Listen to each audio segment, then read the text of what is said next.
नमस्कार दोस्तों, आप देख रहे हैं रोशन हॉरर स्टोरी चैनल मेरे साथ, जहां हम आपको सुनाते हैं ऐसी सच्ची और डरावनी कहानियां जो दिन में सोचो तो मजाक लगें, लेकिन रात में वही कहानियां नींद छीन लेती हैं।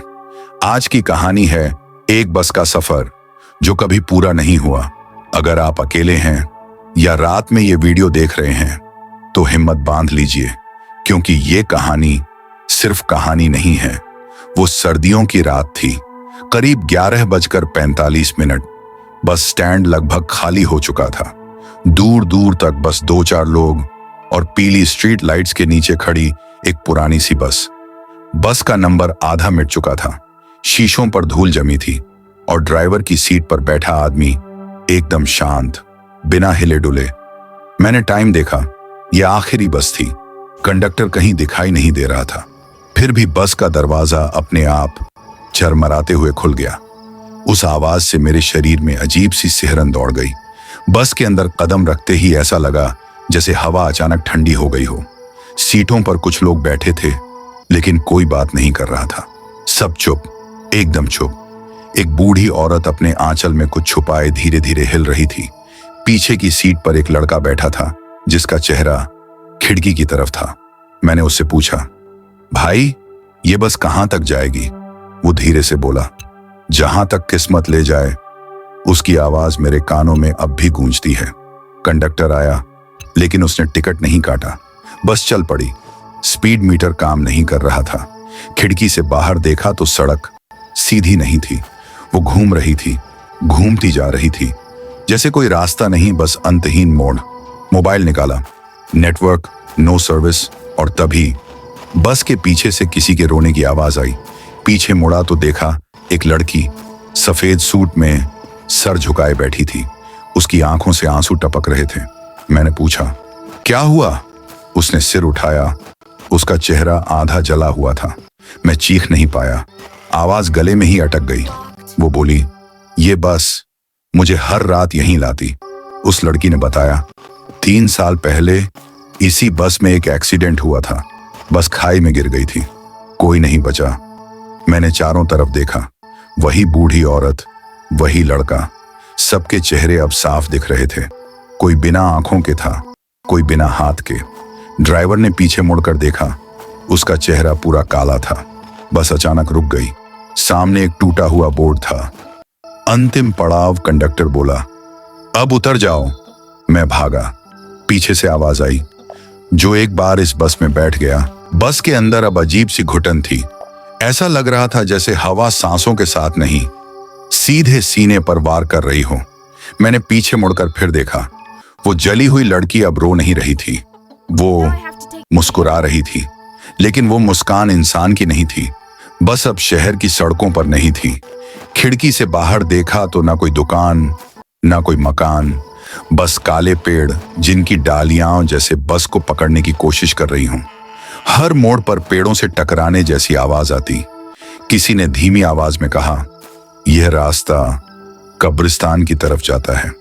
मैंने उस बूढ़ी औरत की तरफ देखा जो अब भी आंचल में कुछ पकड़े थी। उसके हाथ कांप रहे थे। मैंने पूछा, माँ जी, सब ठीक है?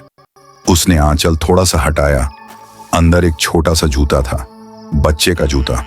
उसकी आंखों से आंसू नहीं, खून बह रहा था। वो बोली, मेरा बेटा इसी बस में कुचला गया था। अचानक बस के अंदर स्टॉप की घंटी अपने आप बजने लगी। कोई बटन नहीं दबा रहा था। कंडक्टर धीरे धीरे पीछे की तरफ आया। उसके पैर जमीन को छू ही नहीं रहे थे, वो हवा में तैर रहा था। उसने मेरे कान के पास आकर कहा, अब तुम्हारी बारी है। मैंने डर के मारे अपनी सीट से उठकर खिड़की की तरफ देखा। बस के अंदर बैठे किसी भी इंसान की परछाई नहीं थी, सिर्फ मेरी। और तभी मुझे समझ आया, मैं अभी जिंदा हूं, बाकी सब नहीं। लड़का जो शुरू में खिड़की की तरफ देख रहा था, अब मेरी तरफ मुड़ा। उसका चेहरा टूटा हुआ शीशा जैसा था। वो बोला, उस रात ड्राइवर सो गया था, बस तेज थी और मोड़ अचानक आया। उसकी आवाज के साथ मेरे दिमाग में एक्सीडेंट के सीन चलने लगे। चीखें, टूटती हड्डियां और फिर सन्नाटा। बस अचानक रुक गई। मैं नीचे उतरा। सामने देखा तो वो बस जल चुकी थी। उसके टायर पिघले हुए थे, खिड़कियां टूटी थीं और बस के अंदर कंकाल बैठे थे। ड्राइवर की सीट पर एक जला हुआ शव था जिसकी आंखें अब भी खुली थीं। कंडक्टर की आवाज आई, अगर बचना है तो कभी भी रात की आखिरी बस में मत बैठना, क्योंकि हर सफर जीवित लोगों के लिए नहीं होता। अचानक किसी ने मेरे कंधे पर हाथ रखा। मैंने पीछे मुड़कर देखा और वहीं से मेरी यादें खत्म हो जाती हैं। जिस पल मेरे कंधे पर हाथ पड़ा, मेरा पूरा शरीर सुन्न हो गया। मैं चीखना चाहता था, लेकिन आवाज गले से बाहर ही नहीं निकली। पीछे मुड़कर देखा तो वो कोई इंसान नहीं था, वो वही कंडक्टर था, लेकिन अब उसका चेहरा पूरी तरह बदल चुका था। उसकी आंखों में सफेद हिस्सा नहीं था, सिर्फ काला, गहरा काला। उसके मुंह से आवाज नहीं, जैसे हवा निकल रही हो। वो बोला, तुम अब आधे रास्ते पर हो, न जिंदा न मरा हुआ। मैं पीछे हटने लगा, लेकिन मेरे पैर जमीन से चिपक गए थे। अचानक बस का दरवाजा अपने आप खुला और मैं खींचा चला गया। बस के अंदर अब सीटें नहीं थीं, सिर्फ खून के धब्बे और टूटी हुई हड्डियां। छत से पानी नहीं, लाल बूंदें टपक रही थीं। वो जली हुई लड़की मेरे सामने आकर खड़ी हो गई। अब उसका चेहरा पूरी तरह जल चुका था। उसने कहा, हमें मुक्ति चाहिए। हर साल कोई एक जिंदा इंसान इस बस में आता है। अगर वो डर से टूट जाए तो वो यहीं रह जाता है। बस अचानक चल पड़ी, बिना ड्राइवर के। तेज, बहुत तेज। खिड़की के बाहर अब सड़क नहीं थी, बस खाई, गहरी खाई, और नीचे वही एक्सीडेंट बार बार चल रहा था। कंडक्टर बोला, अगर बचना है तो डर को हराना होगा। मेरे दिमाग में बस एक ही नाम आया, हनुमान जी। मैंने आंखें बंद की और मन ही मन हनुमान चालीसा पढ़ने लगा। बस के अंदर चीखें तेज होने लगीं, आत्माएं तड़पने लगीं। किसी ने चिल्लाकर कहा, इसे बाहर। अचानक जोरदार झटका लगा, बस खाई के किनारे रुक गई। कंडक्टर चीखा, ये बच गया, और उसी पल मुझे किसी ने जोर से धक्का दिया। मैं सड़क किनारे पड़ा था। सुबह हो चुकी थी। सामने एक बोर्ड लगा था, यहां 3 साल पहले बस दुर्घटना में 20 लोगों की मौत हुई थी।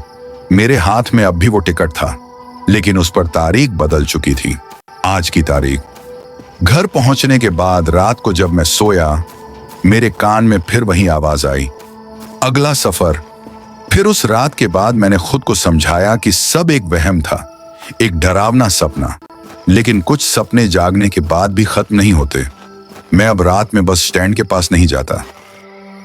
अगर आपको ये कहानी सुनते समय एक पल के लिए भी डर लगा हो तो वीडियो को लाइक करें और कमेंट में लिखें, जय बजरंग बली, ताकि नकारात्मक शक्तियां आपसे दूर रहें। मिलते हैं अगली डरावनी कहानी में। तब तक सावधान रहें, क्योंकि कुछ सफर कभी खत्म नहीं होते।